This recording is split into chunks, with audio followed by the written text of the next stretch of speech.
Olá, irmãos, graça e paz em nome de Jesus. Vamos estudar mais um pouquinho do livro de Atos?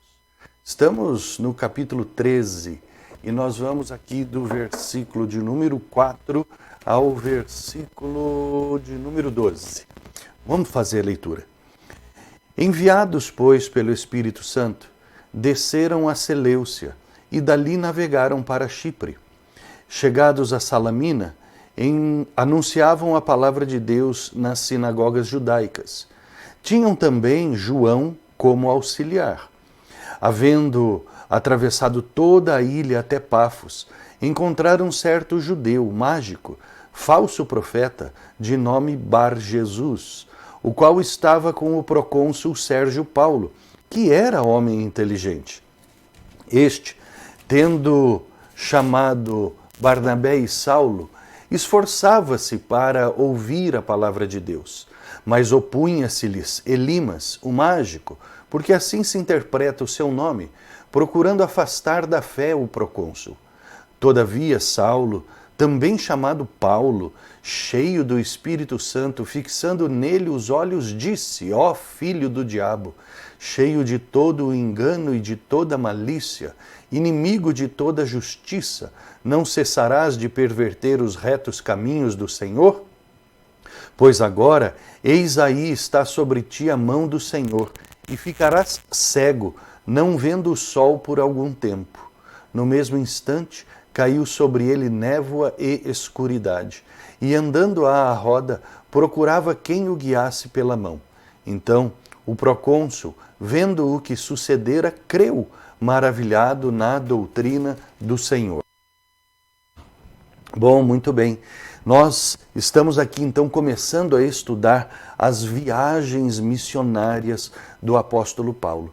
E nós vamos então estudar nesta perspectiva das viagens. Começa aqui então a primeira viagem missionária de Paulo. Ele sai de Antioquia, que é o seu centro missionário, e ele vai para Chipre. Nós vemos que isso aconteceu após o comissionamento do Espírito Santo. Olha só, no versículo 4, enviados pelo Espírito Santo. Quem estava então aqui, Lucas deixa claro que quem estava à frente do trabalho era o Espírito Santo.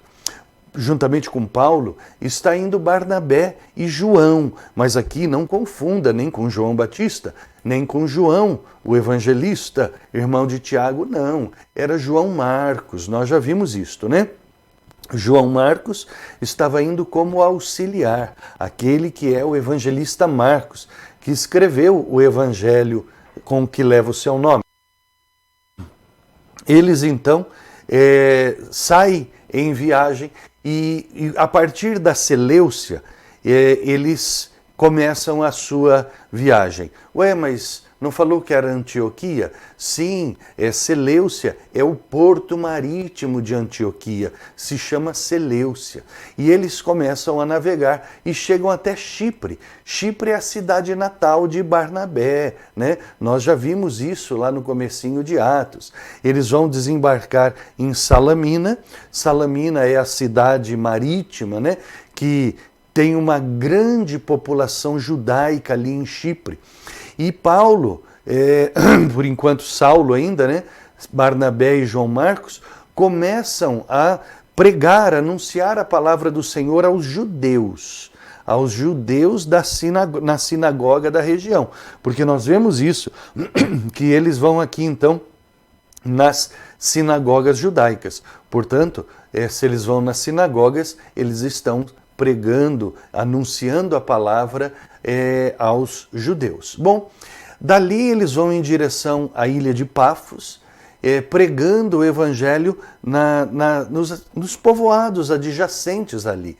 Que cidade era essa, Pafos? Pafos era a capital administrativa de Chipre, né? Uma cidade muito importante, porém era uma cidade muito supersticiosa. Essa cidade tinha uma padroeira, né? A padroeira dessa cidade era a deusa do amor e da libertinagem, a deusa Vênus. Então, aqui nós começamos a ver que o evangelho ele começa a enfrentar as forças ocultas, as forças malignas, falsos profetas, começam os problemas, né? Toda vez que nós vamos trabalhar, nós vamos encontrar resistências e problemas. Isso aqui é muito interessante, porque no Evangelho, se não encontramos nenhuma resistência, é porque não estamos trabalhando. Não é porque as forças malignas sempre vão bater de frente com o Evangelho. E ali então começam as primeiras resistências, né? E eles se deparam ali com um judeu, olha só, hein? Um judeu, certo? Que diz aqui que ele era um falso profeta, e olha só o nome dele, Bar Jesus.